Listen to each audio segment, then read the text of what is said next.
бийликти каршы сүйлөп Наполеон болушун керек же бийликке жакшы сүйлөп хамелеон болушун керек. Башка багыт калган жок Кыргызстанда. Тандай турган багыт жок. Профсоюздар уюмундагы ызычуу боюнча дагы сурагым келип атат да. Бул жерде, бул профсоюздар уюмунда такай ызычуудан баш чыкпай койду да буларданчы. Анан кечөгүн дагы ызычуу чыкты. Төрага менен совет директоровдун айрым мүчөлөрүнүн ортосундагы тиреш да, муну кантип чекит койсо болот бул маселеге?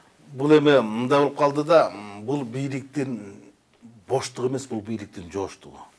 Мындан мурун азыр убактылуу депутаттык комиссия ишмердигин алып баратат.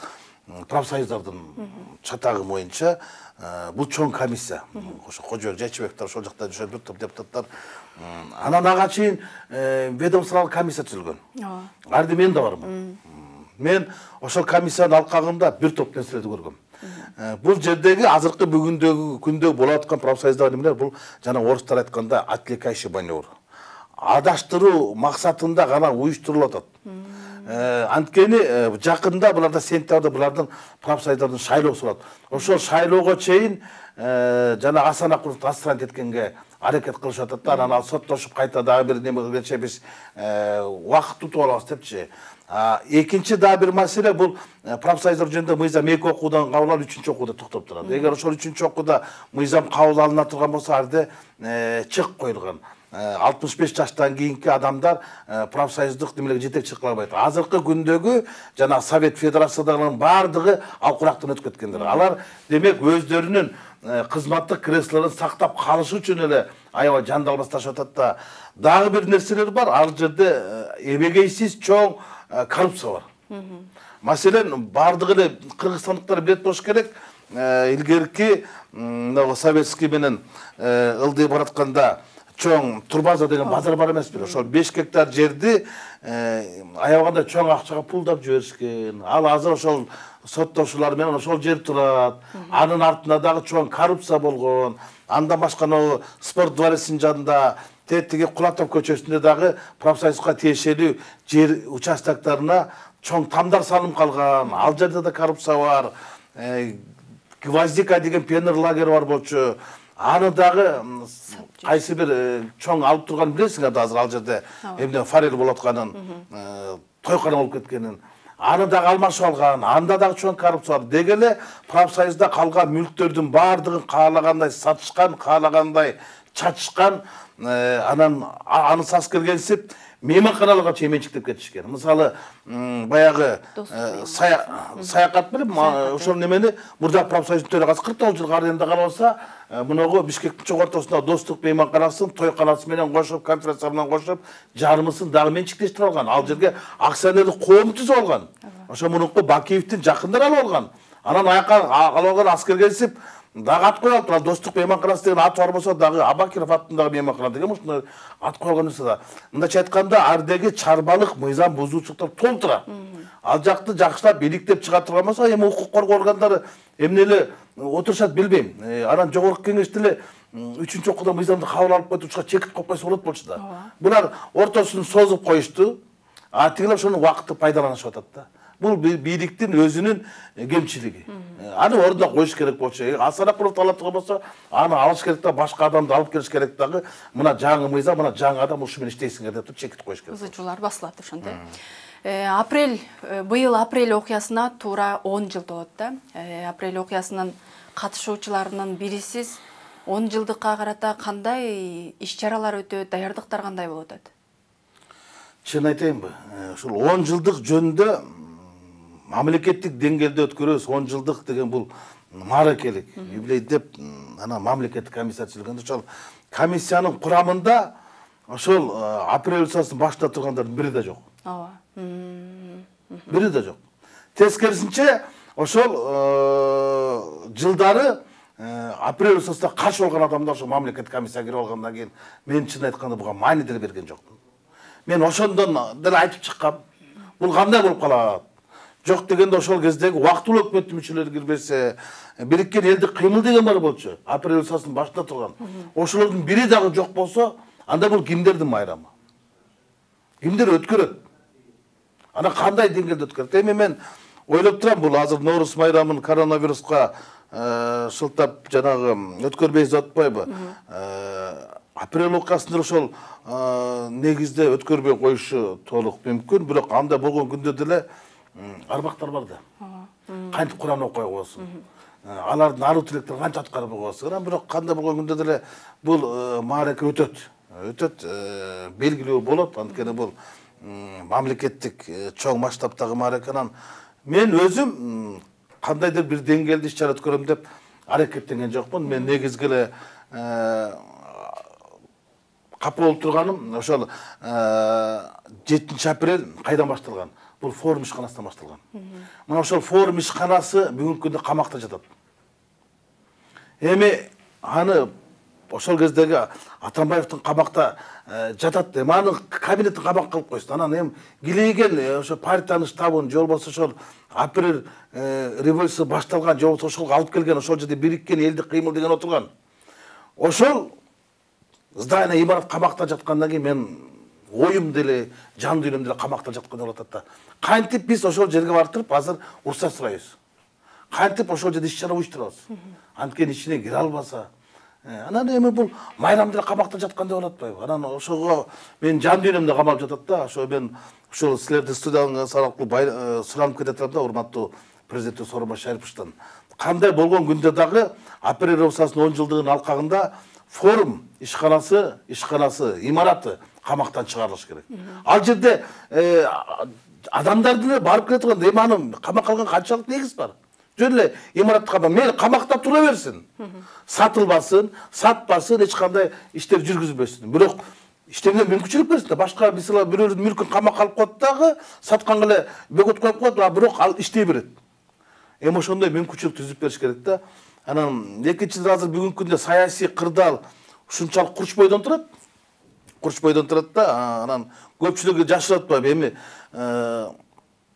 бөлүнүп калбадыкпы? Чын айтканда бөлүнүп калганы бөлүнүп турат, көрүнүп турат да. Азыр бийликтеги адамдарга да кыйын, бийликтен сырттагы адамдарга да кыйын. Бийликти каршы сүйлөп Наполеон болушун керек, же бийликке жакшы сүйлөп хамелеон болушун керек. Башка багыт калган жок Кыргызстанда. Тандай турган багыт жок. Бизде жогорку кеңеште ошондой болуп калды. Мурда макул, каршы, калыс деген болчу да. Азыр калыс, арсар деген пикир жок. Сен же макул бол, же каршы бол. Же жакшы бол, каршы бол. Ошондой болуп калды да. Эч кандай адамдар мисалы бүгүнкү күндө саясий кырдаал ушугап келип калды. Эки гана саясатта багытты калтырды. Же Наполеон болушун керек, же хамелеон болушун керек. Элдин сөзүн сүйлөсөң, бийликтен бирди көрөсүң, бийликтин сөзүн сүйлөсөң, элдин каргышына каласың. Башка жол жок. Кырдаал ушу чыдашыбыз керек. Рыскелди мырза, мына өкмөттүн отчету жогорку кеңешке кирди. Бир топ депутаттар өкмөттү отставкага кетирүү дымагы байкалып калды да. Өкмөттү кетирүүгө негиз барбы? Өкмөттү кетирүүгө негиз бар эмес, өкмөттү кетиргенге негиз толтура. Өкмөттү былтыркы жылы эле КТ-Мобайлдын тегерегинди сучу менен кетириш керек болчу. Ал боюнча убактылуу комиссия түзүлүп, анан убактылуу комиссия өкмөттүн жоопкерчилиги каралыш керек деген маселени бүгүнкү күнгө чейин турат. Анан ал жоопкерчилик каралган жок. Өкмөттүн жоопкерчилиги жогорку кеңеш гана карайлат. Мындайча айтканда, бир жолу кечирсе болот, экинчи жолу кетирсе болот дейт да. Биз бир жолу кечирдик, анан эми кетириш керек. Дегеним, неге кетириш керек? Анткени өкмөттүн баркы кетти, өкмөттүн кадыры кетти, өкмөттүн эл алдындагы ишеними нолго жетти. Же болбосо эң төмөнкү деңгээлге жетти. Бул эмне негизинде мен мындай пикиримди айтып жатам. Биринчиден, кыргыз өкмөтү жанагы Өмүрбек Чиркешев айтып атпайбы? Бийлик көчөгө өтүп кетти деп. Анын чындыгы мындай да. Кызылополдо уран кенен иштетүү боюнча өкмөт өзүнүн саясатын кармай албай калды. Эл көтөрүлүшкө чыгып, мындайча айтканда, көтөрүлүп чыгып, өкмөттү чөгөлөтүп, кечинде жаптырып салды. Мыйзам аркылуу жабып, бекемдеп, бетондоп салды. Мындайча айтканда, өкмөт өзү алып келген инвесторду өзү кетиргенге мажбур болду. Инвесторду кетиргени менен ишеними да кетти. Экинчи, Солтон Сары маселеси. Солтон Сары маселеде дагы бир инвесторду эл кубанып чыкты, бийлик макул болду. Бул инвестициялык климат өлдү.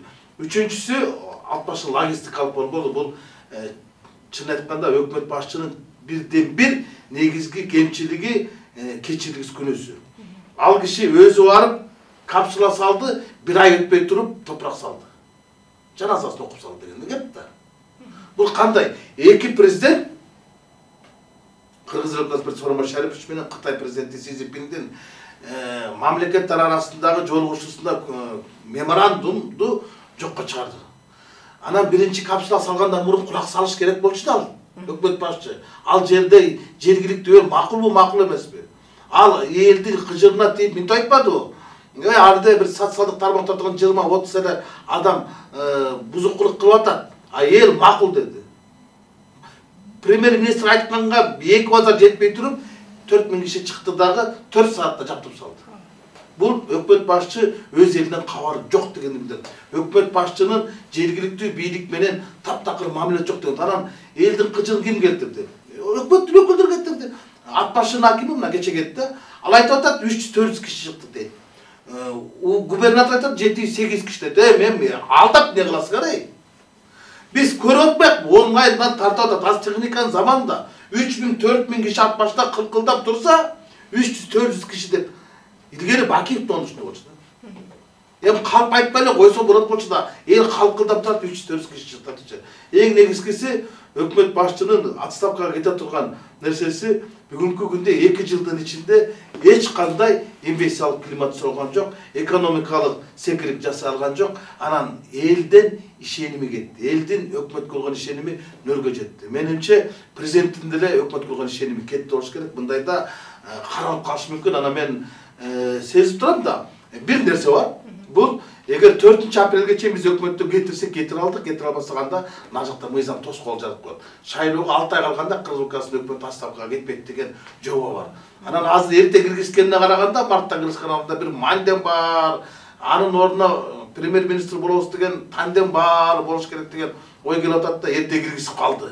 Анан ошондо бирок кандай болгон күндө деле мен өкмөттүн отставкасын талап кылам.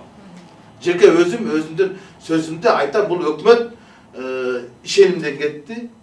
Эң негизгиси элдин ишеними болчу. Ошол ишеним жок болгондон кийин өкмөттүн иши жок деген сөз. Андыктан бул Абылгазиев канчалык көбүрөөк отурса, кыргыз элине ошончолук кыйын болот. Он саамай слабай зона. Бирок биздин өкмөт башчыга эбегестей мүмкүнчүлүк берди. Парламент 2 жыл колдоп берди, президентибиз 2 жыл колдоп берди, бюджеттин бекитип бердик. 10 жыл мисалы апрель усасынан кийин бул канчанчы 10-чу премьер-министр болуш керек. Бирок эң көп убакыт ушуга берилди. Мына Атамбаевдин өкмөтү, Бабаровдун өкмөтү, Жантөрөнүн өкмөтү, Жомарттын өкмөтү, Сариевдин өкмөтү, Сапардын өкмөтү, анан Сооронбай Шариповичтин өкмөтү. Мына бул башта 9-чу өкмөт экен да. 10-чу жылда 9-чу өкмөт экен да. Бирок бири дагы мынчалык мөөнөт отурган эмес. Бул эң көп мөөнөт отурду, бирок эң аз иш кылды. Урматтуу Рыскелди мырза, биздин студиябызга келип өзүңүздүн жакшы ойлоруңузду айтып, бөлүшүп кеткениңиз үчүн сизге терең ыраазычылык билдиребиз. Чоң рахмат силерге. Урматтуу көрүүчүлөр, ушуну менен көрсөтүүбүз соңуна чыкты.